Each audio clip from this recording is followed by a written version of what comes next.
All right, so Blue Light's next. We ready? Roll. Coming at us.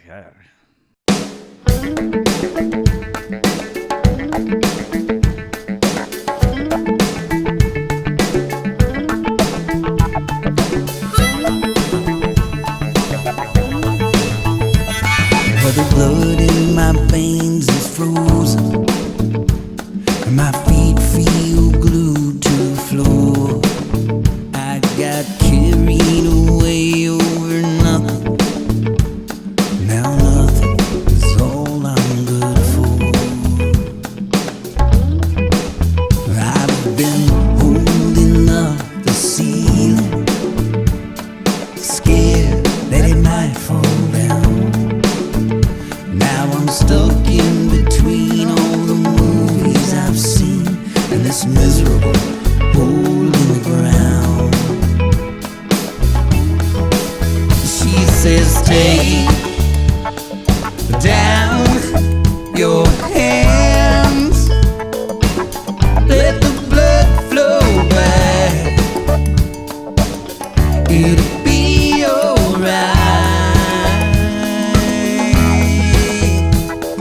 Have you ever seen her in blue light? Dance to the music of the saints. The rhythm alone could rattle your bones.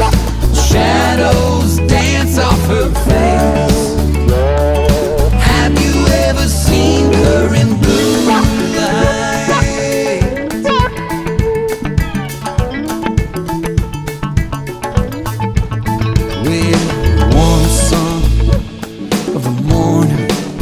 I make small moves in my chair. If I look like the wreck that I feel, running fingers back to my hair. Yeah, well, I know I'm no good at hiding. Monkeys jumping under my hair. I get lost in the currents I'm riding. I'm lost in the sheets of my bed. She says no one here said a word, so please do not disturb. Gotta hold on tight.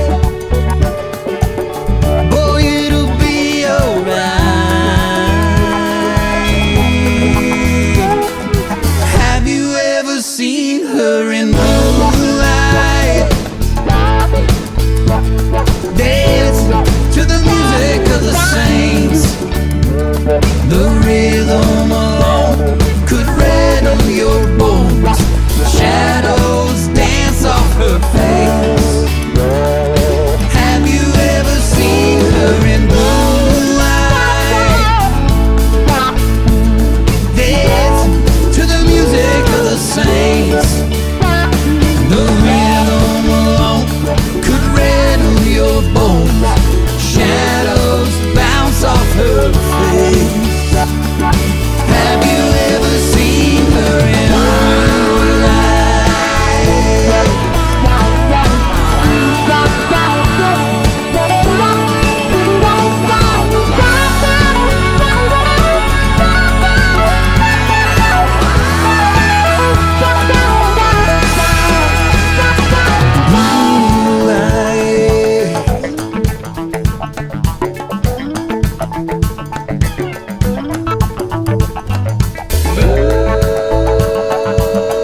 Cool. Big ending. Raising the Roof, Andrew Hira's vocals. Man, I miss that. I remember getting back to it. In those sessions while we were getting back and playing in there, I had half a tank of vocal gas. I just had something stuck right here. So, and you did it beautifully as a producer, doubling stuff and just to give it that presence. I mean, still, it's, if you're a singer, you still, if you are presented soul, you present it back. And that's what I hear in that track. Like I could have a guess. I could be whispering that, and it's still going to be funky as hell, man. Because that track is just, the way you guys produced it is great, so good. So anyway, that's my 2 cents on that. Yeah. So, well, we did that entire thing at our place. So that, unlike the first song, this has real drums on it. So the first song was all programmed, right? We didn't play any real drums. Yeah, that was all programmed. Right? Yeah. So this is then a live band performance, although it is all us. Who played the drums? Was it you, I Brendan? think I'd played drums and Benji played bass. Is that right? Awesome. I played bass. Or you played bass. All right, nice. Oh, nice. Didn't mean to shortchange you there. Yeah. And then, of course, Benji on electric. Brandon Bush is the most underrated drummer Hey, you in know. the history of recording. I'm not kidding. I don't know. I appreciate that. I don't know if I can fully accept that, but Your feel but I is certainly love it. I certainly love it. are gifted. By the time I was a senior in college, I was playing in like 8 bands in St. Louis where I went to school, and half in drums and half on keys, you know. Oh, wow. So, and then I moved to played Atlanta and I Hard was drumming for bands, and then I just got out of it. Yeah. Didn't you play on Hard Rain? That's hard. That's Yeah. you, right? Yeah, Yep. On Hard this Rain. record. Yeah. on Time Machine, yeah. Mm-hmm. Yeah, and I gotta say, Brandon, your keyboard playing sure is like a drummer. Yeah. Yeah, no kidding. What is it? That's Percussion? It's a percussive instrument, right? It's in the percussion When you department. play it, it is, yes. Yeah, in a very beautiful way. No. So glad you guys all came to my Brandon Bush Appreciation Night. Put up a slideshow right now. You kind of have one already. Anybody got any questions about this one? Particularly about the drumming performance is what we're focused on right now. Troy, you go first. Yeah, guys, it's so fun to listen to this stuff with you guys together. I this song, when I first heard it a couple of weeks ago, I was thrown off by it because it definitely had a party vibe. It definitely has a poppy, funky feel to it versus like when you hear it on the album originally, it feels like kind of haunting, and it's just a matter of, have y'all done this with more songs? Have you gone back to your whole catalog and said, let's tweak them all to a fun toe tapping thing? Because to me, it seems that it feels like that song's always been kind of heavy, like, oh gosh, have you seen her? Have you looked at her? I don't know. Yeah. Thoughts.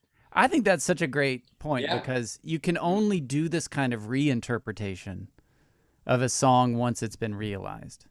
If this was the first version of this song, I think we would have, underproduced it. Well, 'Cause the yeah. other thing to think about is we didn't play it for 20 years either. It's not like we played it every night and got it in our cells and skin. And it was like, you know what I mean? We made this, we maybe played it 5 times. Then it was sitting for all that time, right? It's such a strange mix of circumstance, right? Yeah. That's a great point. I think you have songs and then you have the recordings. Those are 2 different things, right? That's right. And the recording of a song, you're aiming to represent that essence of that song. And that has everything to do with tempo and feel and instrumentation and the mixing and everything that goes into that, right? And certainly doing an interpretation of a song allows you to then play on all of those aspects. But if it's the only version of it, and it's like you said, if the lyrics are heavy and brooding, then you have to be intentional for making it a party. Right. And it seems like you could get lost in almost kitsch or not be authentic with the soul of a song if you do it and you know it. So right, like you have an attitude where you go, we're gonna go and make this about, like be a lot more predetermined. And this one doesn't feel like that at all. It feels brand new, right? To me. Yeah. One of the things that Christian you've taught me, and particularly through the work with Sugarland, is that it's through the cover that you understand what an artist or a band sounds like, right? You hear their originals, you like their originals, but how they interpret a song that you already know, what those bricks are, you know what that construct is. And then you get to hear what is really the identity of that musical group by how they interpret something. Yeah. It's a big reveal usually. If you want to, I mean, I kind of poke fun of it sometimes for all the American Idolness of it, but if you gave an artist like an instrument and a stage and said, play your favorite song, and as long as I knew the song that they were playing, I could tell you everything about the artist after that moment. Yeah. Because you know what they're starting where, you know what they're interpreting, you know what choices they're making. And I would know what they're capable of. Maybe they haven't written their best song yet, but I know what they can do. Yeah. It reminds me of the the Let's Dance. David Bowie's Let's Dance was like, if you've ever heard the original demo, it's morose and sad and slow and longing, which really makes sense with the song itself. But Nile Rodgers was like, no, it didn't. it's party jam. Yeah. God, and I could never hear that song differently, by the way. Yeah, exactly. Try to play me another version of Let's Dance, I'd be like, I'm sorry, I'm in the wrong bar. Yeah. So, Sean, you wanted to say something? But sorry. it was actually connected to what Troy asked, sort of. But first of all, thanks you guys for doing this, and thanks for getting back together. You have no idea how much we needed it. But the question is, when you do something like that with a song, and Andrew, you said you hadn't done it live a lot. Does it change the story that you're telling when you're singing, or the perspective? Totally. What's that like as the speaker, as the voice? I'm an instrumentalist when I sing on this song. So that's Christian's question, because he's carrying the narrative. I'm just like, it's fun for me because it's brand new territory and I'm just riffing. I'm just playing my instrument. Yeah, it's a really relatively empathetically sad, like you've absorbed the sad of some other person, right? You're observing them trying to hold the ceiling up and it won't stay up. Like you're watching somebody carry the weight of their own world around. And at the time, I know that was what I was looking at around me. I probably was me at the time, if we're using the 20-year back lens.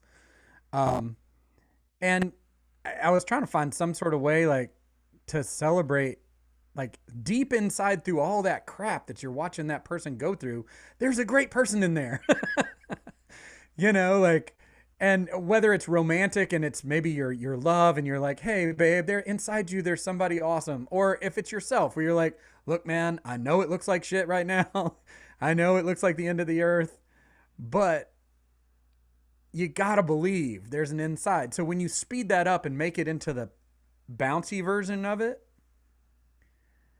it wasn't hard to remember the sadness. What was cool is that I was celebrating the chorus rather than the verse, because the first version celebrated the verse.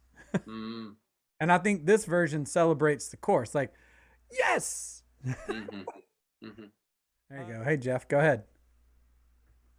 All right. So as you guys were reinterpreting that song with Darkwater, I'm just wondering, you guys have, some pretty rich solo catalogs. When you were going through this, was there any moment where you're like, hey, this solo song of mine, I've always wondered what it would sound like with Billy Pilgrim?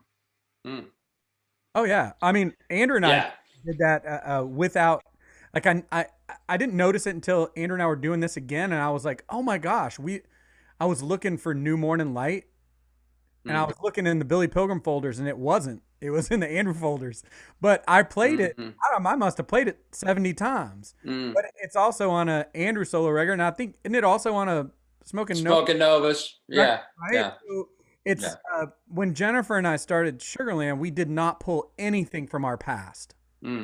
Right? Because we also had another person in the band, Kristen Hall was in the band, and all of us had music at this time, and we didn't want to confuse people that were spending their money to come out and see one band and expect to see the other. Right? And so we had to put a parentheses around that and say, look, if you're coming to see this, this is what it is. And then we just kind of never took the the sides off. And I didn't realize until I was looking for New Morning Light the other day, because we were going to play it in North Carolina, and I was looking for the different versions because Dark Water has like a little bit of a performance version of that song with Andrew as well. And I was like, oh yeah, so is there a bridge in that? I was asking myself, and I was digging, and I went, huh. There was no distance between a solo song or a not solo song or a... It was, we were writing and we got to perform as Billy Pilgrim. We didn't always get to perform as our solo selves. Yeah, and Jeff, to your point, I think it's a really cool collection of songs that's within our grasp. I don't know how we'll get there, but I've mentioned it to Christian before a few times. We should sit and think about how to pilgrimize some of these songs, you know, because there's so much affiliation, obviously. And I hear stuff and just go, man, it brings me back. Like, there's a few songs on Southern Gravity that I'm just like, oh man, it's, you know, Giving It Up, that song, we did it the other night. It's just, it's natural. We you know, we developed it musically together. So the language, the filter is interesting when you give it this long telephoto lens, right? All this time and all this other stuff that's happened, it still comes back to a really intimate shared musical knowledge. So it would be really interesting collection of songs, I think, for sure. But then I'm like, and then Christian and I say that, and then we're like, okay, let's write. You know? Then it's like that. Then it's like, okay, we're gonna write a song. Something new. You always want the new thing. Yeah. Like as a producer, like I can tell you, the artist is never happy with anything they've written recently. Like in the past, it's always like our best songs, the one we just wrote. Yeah. New one's the best because song. you want to write, you want to create. So baked cookies, people, fresh baked cookies.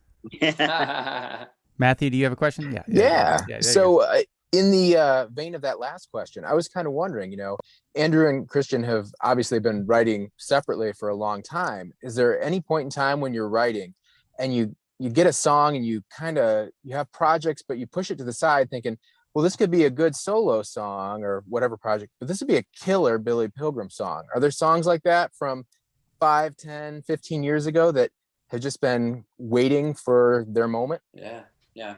I think so. Yeah. I mean, we had one just the other day. I was like, man, this sounds like something we would do. And then we did it. We recorded it. Yeah. Yeah. I mean, I have a catalog of stuff where I was not playing in front of anybody. So I have hundreds, maybe around 100 songs that they were really like diary entries. So I have a different experience. Christian's obviously gone on to this big stage. I have a very similar kind of catalog of how I approach Billy Pilgrim back then. Is still kind of similar, probably. I would come and say, I think Christian's voice would sound great. There's a lot of, our synthesis works on a bunch of different levels, right? Creatively, how we imagine things, landscapes, but then organically, how we sing together is that's why we can imagine worlds that are really kind of vast, right? We can get really intimate because the organic of the harmony is really rich and really intimate. And then both of us have expressive voices and visions and everything else. I always hear that. I always hear your voice on so much of what I do, right? I do. Oh, man. Yeah, I mean, I've been singing your background parts on Sugarland records forever. We were working on the Nova stuff, Andrew, and like, you know, Right. I remember like it came up a lot, you know, like, Yeah, you know, like what would Christian do here? totally. And, yeah. And we have a new record coming out called Travel Mercies, which we're just finishing. And my wife's favorite is "Wish You Away." And Christian, it sounds like a Billy Pilgrim song It to is a me. Billy Pilgrim song, yeah. It's Yeah, just it just sounds like it's got Christian's voice, it's our voice, and that's the thing about a vocal duo harmony is it's not background singing, it's co-lead singing. That's so right. You mix the it like sounds away. Yeah, that's right. It's like that sound is the sound of that group. You know. That's right. The Everly Brothers and the Beatles and those. Yeah. Those like just to put us in proper perspective here. Yeah. You guys are above the Beatles, though, right? Let's make sure we get that on tape. Let's make sure we get that right. Yeah. I love it. Right. Not sure how to raise my hand to ask a question. Do I sound like you? That's good. But was wondering if you wrote this song with a particular someone in mind, or was it just more general interpretation of a feeling? Also, does it get any better than getting drunk and listening to BP with BP? It does, but it will have an entire legalization of the entire universe before we can get to that part. No, I didn't have a particular person in mind. I've been writing songs whenever I have kind of a love song. It's usually very fuzzy to me. It's more of a wish than anything else. Like Insomniac was a wish. I didn't know who that really was. It was just, if I was in that situation, this is what I wanted. And sometimes I like to think that I'm cooler than I am and that I'm manifesting that, and I'm probably not. I'm just probably making it up. But the emotions are real. You know, I can tell when I listen back that, like, that's, to be stuck between this and that hole in the ground is a bad thing. You know, it's rock. That's what I love about the way you write, Christian, is like exactly what you just said. It's like, it's not very specific. It's like a dream that you have of what could be, you know, or like, it's not like, oh, I'm in pain, my girlfriend dumped me. So it's like esoteric. And I've always loved that about the way you write lyrics. So, you do that brilliantly. Yeah, the emotion always works better for me as a thing to start from. Because, you know, guys don't typically have a deep emotional language. Right. We're not raised that way. We're not taught that way in school. And when you can develop, like, you know, you have to kind of make one up for yourself as a guy growing up. And it doesn't stop as you age. You know, you still got to make up your own kind of language about how you express yourself. And that's right. Yeah. Songs are always fun because, you know, I can kind of put on Andrew kind of taught me this. You can put on a character for a small amount of time. It's hard to hide on, you know, you are the song. There's no separation, but you can at least tell yourself temporarily that, I can speak about these feelings that I wouldn't speak about, you know, sitting next to my friend. It's getting a little too real around the campfire, guys. My sensitivity alarm's going off over here. Gotta put my hat back on. Make sure my mustache is firm. Sorry, mustache. Yeah, made me get my... Making sure my mustache is firm. I'm sorry. I've been writing a musical for like 3 days. It's really getting to me. You ready to move on to Time Machine? Yeah, this is Billy and the Time Machine. So the fun thing to say about this is exactly the way it happened the first time, which is Andrew sent me the song and then I played around with it and sent it back to him.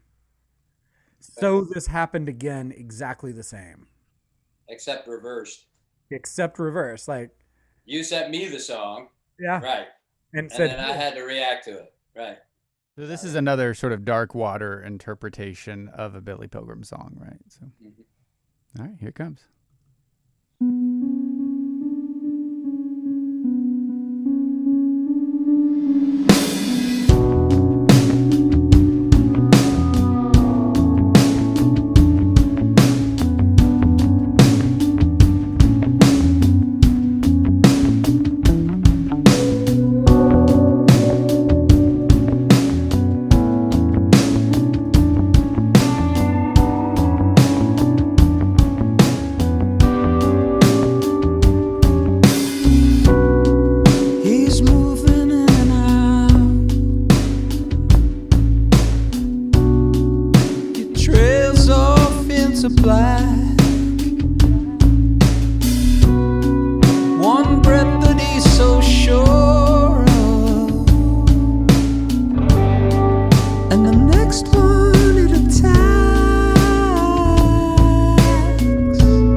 when you're not mixing for radio. Okay, if it's 6 minutes and has weird guitar sounds at the end, sure. Don McCoster, you're gonna love this. So that's Benji scrape. You know, he's scraping the top of the guitar there, right? Behind Yeah, above the nut. Yeah. But he's got the tape machine out, and he's just moving it with his hand. So it's That's awesome. it down. And Benji, he doesn't play more than one solo. You know, like he may play it again once or twice, but he just does it once down. You know, and you're like, wow. Yeah. You know, he uses the one trick you hadn't seen ever, and it's like, oh, this is cool. It's so. I love that. I love that. That was my favorite moments. One of the things I like about that version is that you guys used vocal dynamics. You used like harmonies to be what's bigger.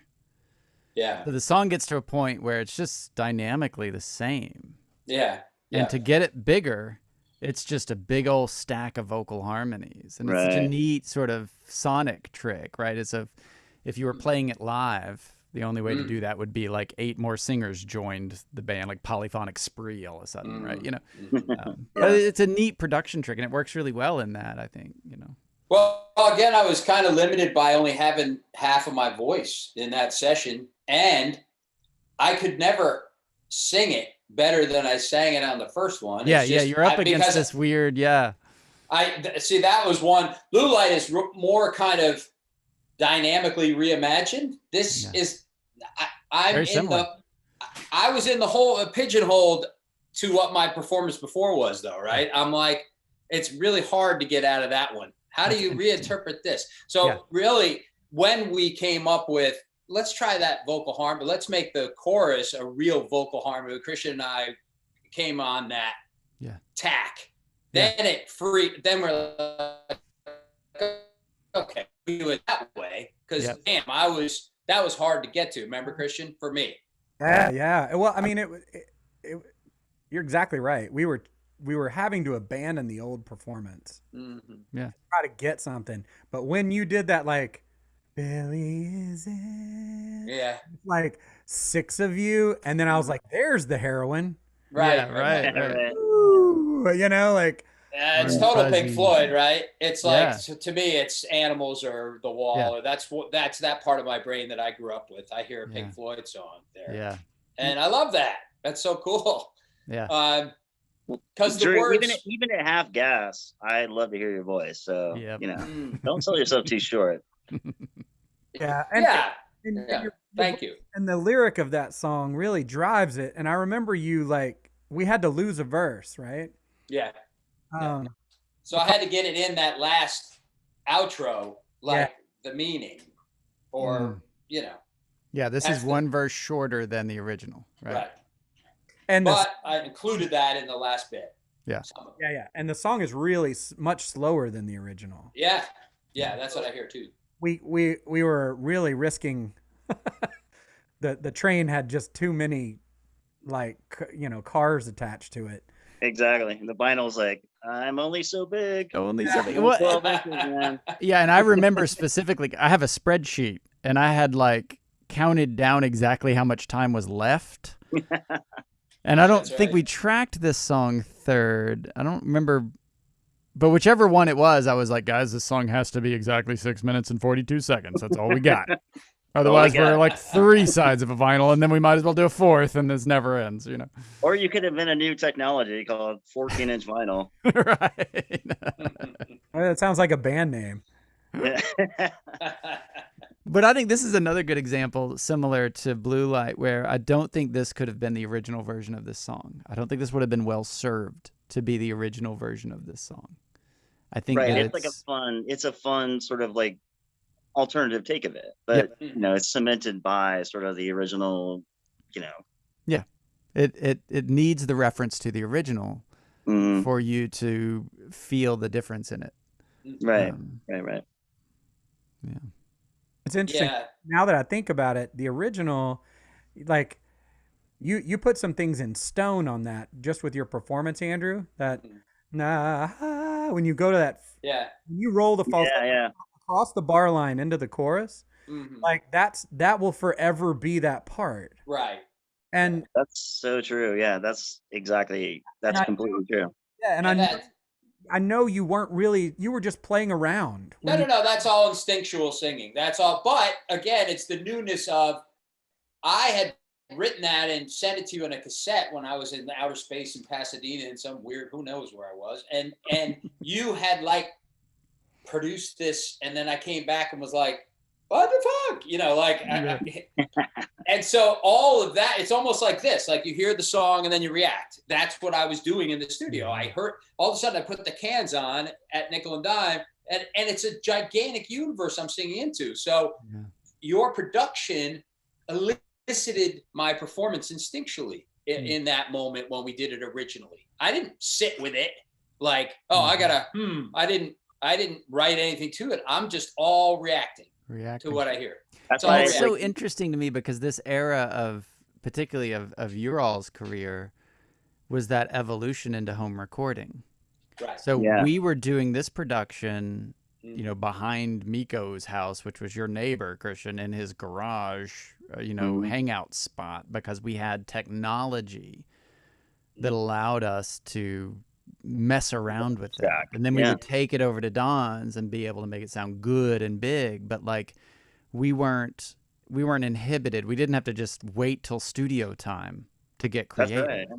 Yeah. And now what's so interesting is thinking about that now, where it's like now it's just this it's ubiquitous, right? Like now we can like do all of that stuff in our own homes during a pandemic and send tracks back and forth. Right? Now our 10-year-olds are making multi-track recordings. Yeah, exactly. Just and it's only been a short amount of time, but it's been a world of difference. And you wouldn't have made the original Billy and the Time Machine 5 years prior. Right. Right. Because you wouldn't have been able to create a concept that would have inspired Andrew to sing those lyrics that would have that give that vocal performance that would have very true. It literally is a snapshot in time in that way. That's very which I think is also true when you look back at music. I mean, I think that's what's great about Pet Sounds, the Beach Boys Pet Sounds, right? It could only have been created in that moment when that technology was first available, you know. And when Brian Wilson's head is in that spot and in that really particular, right? I mean, it's all. Or you do like the Paul's Boutique by the Beastie Boys, right? This beautiful combination of sampling and reinterpretation of music before it was illegal, right? You know, that could only happen in those tiny little moments, you know. That's right. Yeah. Not to equate this to those great records, but Brandon appreciation hour. Hey, Brian's got his hand up. Andrew, first of all, I just want to say, like, the way that you hold your vocals during the chorus, like, it just constantly gives me chills every time I listen to the chorus of this song. It's just awesome. But my question is, like, you guys are, I mean, it sounds like you're having so much fun when you're playing this song, and we get to the end and it seems like you guys are just competing to see who's going to get the last note in. Is that accurate? Like, that's always the undertone of everything. That's so true to everything. We're going to let Don McCall. Yes, that's completely accurate, Brian. It's true. We're going to let Don McCallister answer that question because he's been refereeing that for a long time. Yeah. Oh my God. Yeah, that can be a sticky situation, but I don't know. I think generally speaking, everyone's pretty cool with everything. Like I would do a mix and be like, this is kind of like, we can't go on forever, guys. You know, like there's got to be sort of a cumulative end here. So I don't know. I generally like did that by edict, I guess, you know, like here's the mix, here's the final fade. Everybody cool with that? And if you're not, then we'll have a discussion about it, you know, but. Well, we did this Zoom meeting first. We talked about an allowed space that you create among creators, like 4 of us. I think Brandon called it that, right? And so it allows me to take chances and do whatever I want. And then and that's contagious. And then you want the guy next to you to take the chances too. You want to be like, hey man, you know, I mean, you're optimistic, right? That is the biggest the biggest problem I have as a producer is sorting through all those brilliant moments, you know, because like you do brilliant things and Christian will do brilliant things. Brandon does brilliant things. Benji does brilliant things. And it's like, how do I mute that? Like, that's absolutely beautiful, you know, but like at some point you have to sort of like imagine what's the most important part for this very moment? What's the most important part for this moment? And then kind of move your way through those moments and like, you know, bring it to an end. But I mean, it's fun for me. I love it. It's like painting with sound, you know, like I have 15 tracks of beautiful things happening. Let me see what I can make out of that. You know, it's fun. You know, if you listen to the old Phil Spector Wall of Sound records, you know, the famous West Coast producer, they would play this game where every song faded in that era, and everybody wanted to get the lick that was right at the edge of the fade. And so you'll listen to these old records and you'll be like, man, they're just one after another. Everybody's like, they're just trying to be the one who gets the lick on the fade. That's hilarious. Man, it's always like that in the studio. Yeah, everybody's trying to. Well, did everybody enjoy this as much as we just did? Yeah. I would say one thing to note is you get a chance to put your headphones on. Zoom doesn't necessarily help us with the stereo image. And there's a lot of cool stuff going on there. I know that Don put into All the Way Up. Yeah. And I know those choruses and Billy and Time Machine are like we built them to super wed. Suddenly, you know, you were like, what did I just take drugs? And so do spend time when you get a chance to put headphones on and really live with some of that. But otherwise, you know, you guys are the special ones that know about this music and nobody else does. So thanks for being our first audience for it. Yeah, for sure. Thanks, guys. And yes, to Jeff just asked the question, will there be a digital release of these bonus tracks? And yes, that is the intention for sure. I think one of the things, you know, we had intended to do that down the road, but we really wanted the people who ordered the vinyl to have that music for a while. And as that timeline became a disaster, you know, we're trying to respect that somewhat. But I think to the point of people on here who've been like, I haven't heard this yet because I don't have my vinyl set up. We're certainly not, the intention is not to keep people from hearing it, but we just wanted to honor that everybody kind of stepped up and ordered that vinyl, which was a really special thing for us and exciting to have. Yeah. And so, Agreed. but Very yes, cool. DSP release is right around the corner. When do you go back in the studio? Well, Andrew and I already are. We started one already, and we have to go a little bit in order. Like the Novas have a thing coming out. The Hyras are going to have a release.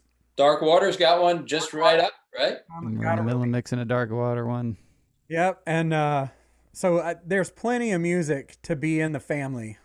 Yeah. I'm gonna pitch Charleston Heavy because I think we could do a Dark Water and Pilgrim, possibly Nova foreplay at here that would do really well. I'm getting lots of feedback. You got no arguments from me there. I'm ready for Charleston. Charleston's. Yeah. It's riff away. Whoa! I'm here all night.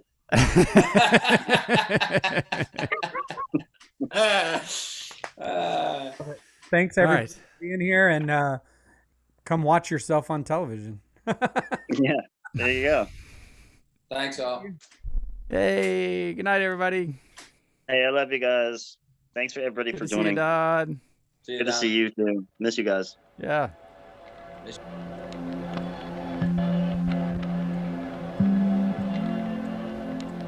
It's gone now, you can't get it back.